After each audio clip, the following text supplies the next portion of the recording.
All right. Today, we'll be sharing with you how we're going to close the tap. We've got an amazing new invention to show to you today. But first, let's move for a moment to the Great Pacific Garbage Patch.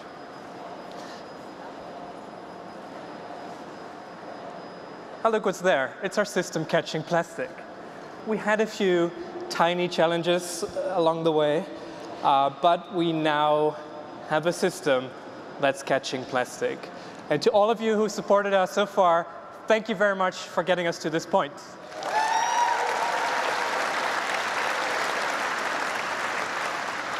However, there is more to the story.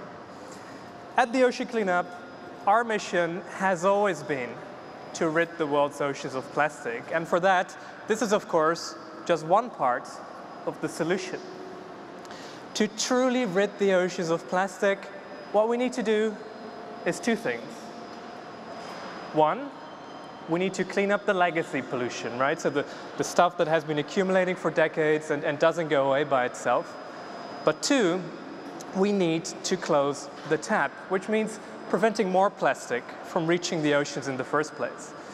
I mean, we don't want to be the garbage collectors of the oceans. It would be a pretty sustainable business model, but we're not in it for that. The goal here is to put ourselves out of business. So for this reason, more than 4 years ago, we started a secret little side project to also try and invent a solution for the other side of the equation. So you know about the solution part 1, and today we're here to present to you part 2. So where is all this plastic coming from? Well, the answer, it turns out, is rivers. Rivers are like the arteries that carry the trash from land to sea. When it rains, plastic washes from street to creek to river to ocean. And to be clear, I mean, this is all real. It's completely insane. And we've just been accepting that this is what's happening day in, day out around the world. What if we could stop this? What if we could intercept plastic in rivers before it reaches the oceans? So we started looking into rivers, but very soon we discovered that unfortunately nobody knew how many rivers nor which ones needed to be tackled. So to quote Matt Damon in The Martian, it was time to science the shit out of this. And for that, we built this device, you see over here. So this is a monitoring system. And what you can do is you can attach it to a bridge, and what it does is that it scans the plastic that flows by. And then with a bit of help from artificial intelligence, it then allows us to automatically measure how much plastic is flowing out of a river. So we've been taking various kinds of measurements in dozens of rivers around the world, and with that we created this. The first global model showing exactly where plastic is entering the oceans. So there's about 100,000 rivers in the world. You can see them here plotted, and what you can see, if I zoom in, this map is interactive, by the way, so what you can see is that each of these dots represent one river, and you too can play with this on our website, by the way. But then if I zoom in a bit further, what you can see is that the numbers next to these dots indicates the calculated amount of plastic each of these rivers emits every year. But interestingly, when you rank all these rivers from all these 100,000 rivers from dirtiest river to cleanest, now this is what you get.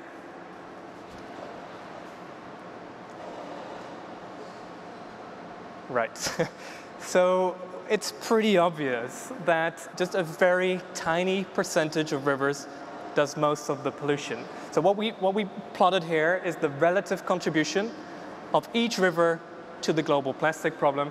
And then what you see is that all of these rivers over here hardly emit any plastic. And then when you arrive over here, what you see is that indeed just a very small percentage of the rivers does most of the problem.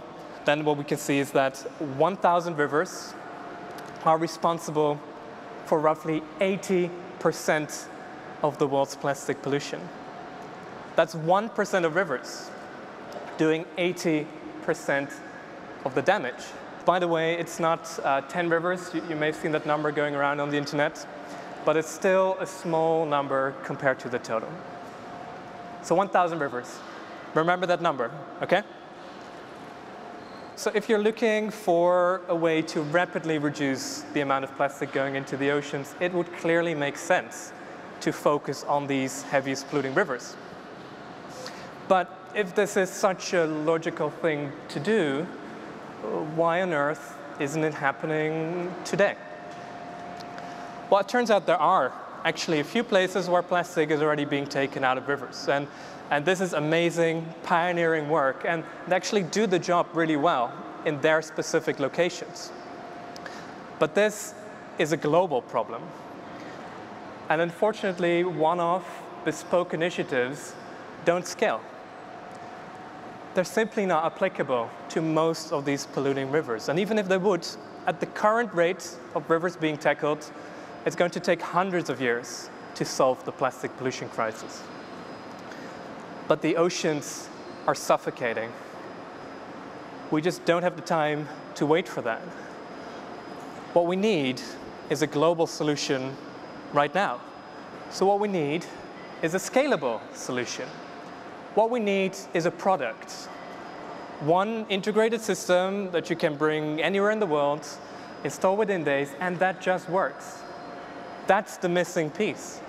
That's what we need to close the tap, and it doesn't exist. Until today.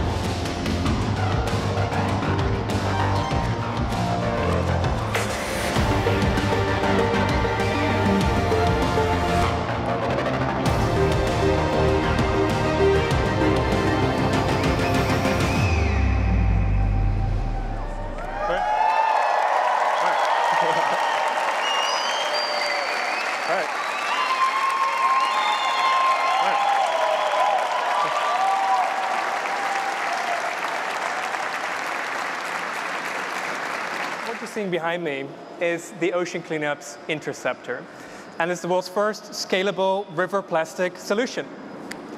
Now, I could probably talk about all its amazing features for days, but let me just point out a few that are most important about this. First of all, it's 100% solar powered. And this is vital because it means that you're not reliant on any grid connection or diesel supply to make it work. And you also don't have an issue with any noise or nasty fumes. And thanks to its lithium-ion batteries, it can use this solar energy to power the system day and night, even during winter. Now, we see it even works here in the Netherlands, and we basically don't see the sun for half a year, so it should be good. Now, secondly, the Interceptor is designed to operate fully autonomously. No help required, you just need to empty it once in a while. And this is important because it means that you're not reliant on any dirty or dangerous manual work. But of course, the most important feature is that the Interceptor can extract plastic with very high efficiency. And to demonstrate that, let's bring on the rubber duckies. Like literally rubber duckies. Okay, so here we go.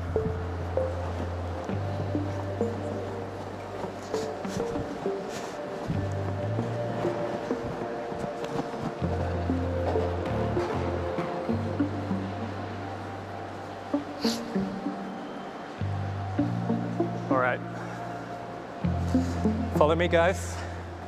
So welcome aboard. This is the Interceptor. And if we then follow me to the front. So the way the Interceptor works is that the system is anchored to the riverbed and makes use of the natural flow of the river.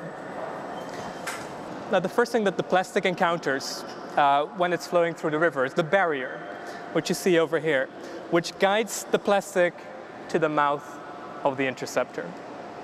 So this is the barrier, plastic comes here, and then what you see over here is the conveyor belt, which then scoops the plastic out of the water. And you can see that the duckies almost get sucked into the Interceptor, and this is essential because for autonomy to work, you can't get this thing, you can't get the Interceptor clogged all the time. So as a solution, we made the belt permeable, and behind the belt, we created a flow channel so that the water flow can continue through the whole Interceptor without interruption. So, and that's what's creating the suction effect. So it's really these tiny details that really make the big difference for the efficiency. Now, the Interceptor can extract 50,000 kilos of trash per day.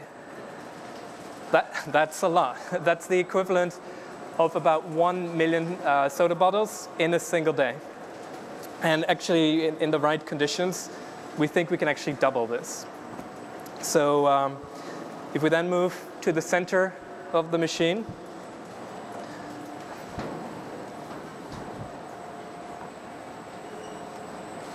then what you see here is what we call the shuttle. And it's basically a basket on wheels. So what happens is that here at the top of the conveyor belt, the plastic travels into the shuttle, which then distributes the plastic across these 6 dumpsters. Thanks to this, the Interceptor can store huge amounts of trash. It can buffer 50 cubic meters of trash. And for those not familiar with the metric system, this equates to 271,000 Rubik's Cubes. So just so you know. So what should happen is that once the shuttle is full, that the shuttle should move and dispose of the waste in one of the dumpsters that's not full yet. So let's see if that happens. So it begins a bit slowly, just to avoid debris from falling from the back. And then it arrives at the position. It has ultrasonic sensors to measure how much debris.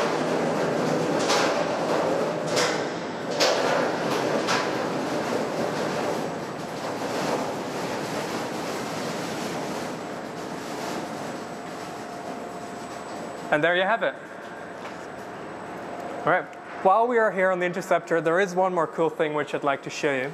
So this is the onboard computer, and this is basically the brain of the Interceptor. So on it, we can see all the system's data and diagnostics. So here we can see its energy, system, data.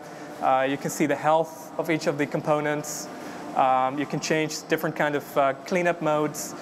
Here you can see how full each of the dumpster is, and it's actually internet connected. So this Interceptor, so we can actually see all the data of all these Interceptors from around the world, so we can continue to monitor this 24/7.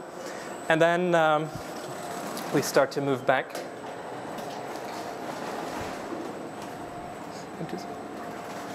So, and actually every time we improve the software, we can actually update this over the air like your smartphone. And every time the dumpsters are almost full, the Interceptor automatically sends a text message to the local operators to come and collect the waste. It should be almost full. So, and the idea here was to make this operation basically as easy as emptying your vacuum cleaner. It's just a bit bigger. So when the barge is out, how can the system continue to extract plastic? Well, we thought about that. So actually, while the barge is out, the system can continue to extract plastic because it can use the shuttle as a temporary buffer. So you can actually just continue operating this thing 24/7. We won't let the plastic reach the oceans. What do you think? Oh.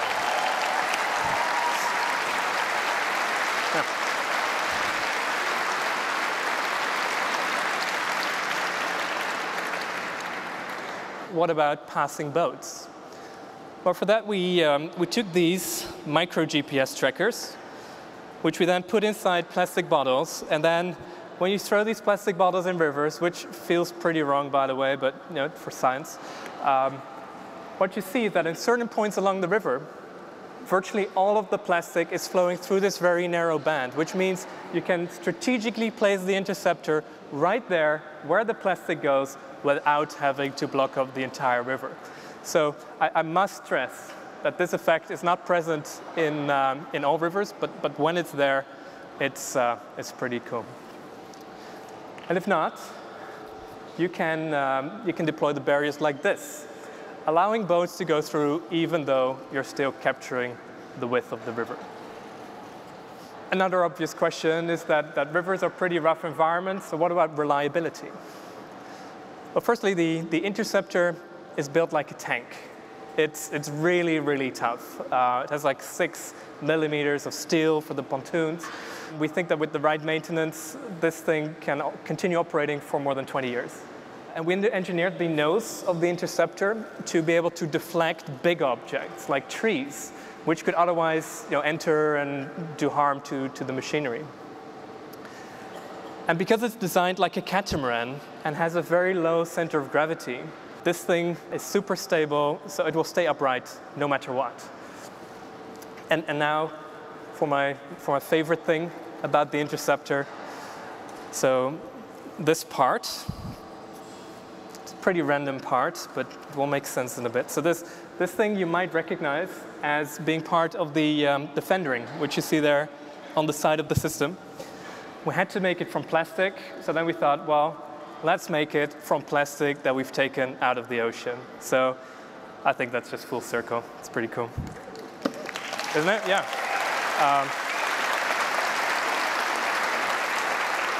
Now, let's talk about cost for a moment, because economics are key in making this plan work. If it's too expensive, the cleanup is simply not going to happen. And it does look pretty expensive, if I say it so myself. But actually, it's not, and I'll explain that why in a bit. So really, the key metric that truly matters is the cost per kilogram of plastic collected. Now, because the Interceptor is so efficient at harvesting plastic, and because it's a series-produced product, it's looking to have by far the lowest cost per kilogram of any existing solution. But the real game changer is this. Together with Deloitte, we calculated the cost of not intercepting plastic in rivers. So we mapped the impact on industries like fisheries and tourism for almost every coastal country in the world. And this is what we found.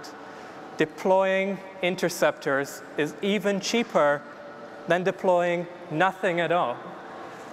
So this means that every day countries are not investing in intercepting plastic in rivers. They are losing money. To clean or not to clean, that is no longer a question. So, when is it actually going to start cleaning?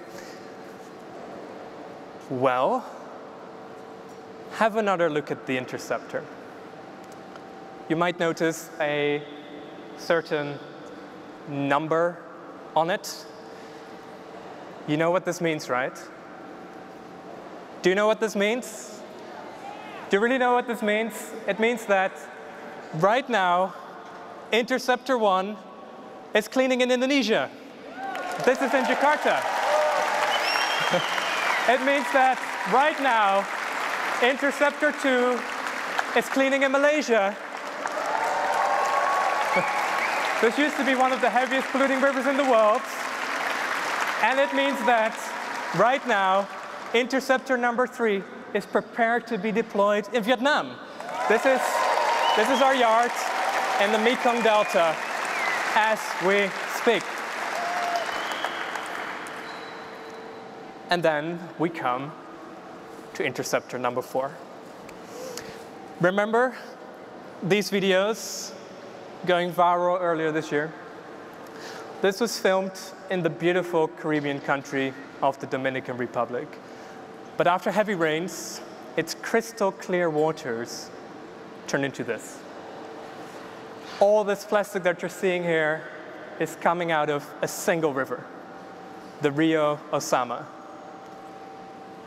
This machine, this very machine, is going to the Rio Osama.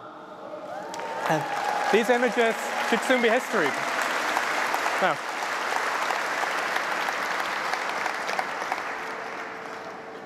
dirty river in, clean river out. So,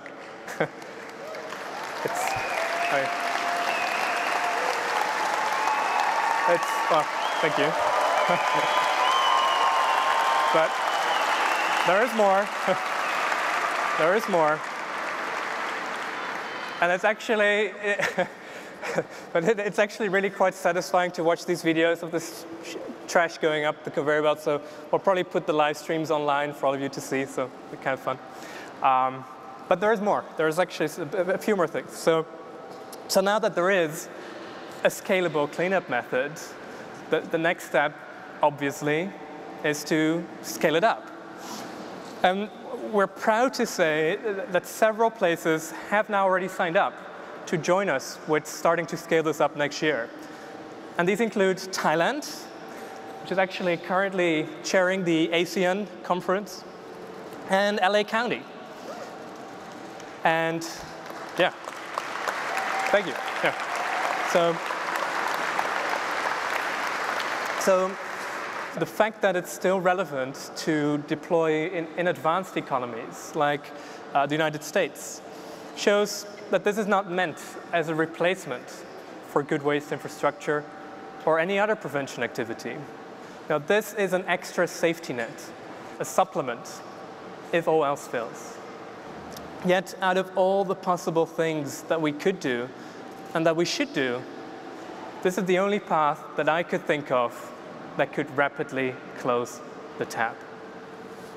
Well, how fast?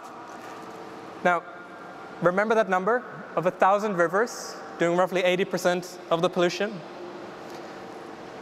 Our goal is to tackle those 1,000 rivers in 5 years' time.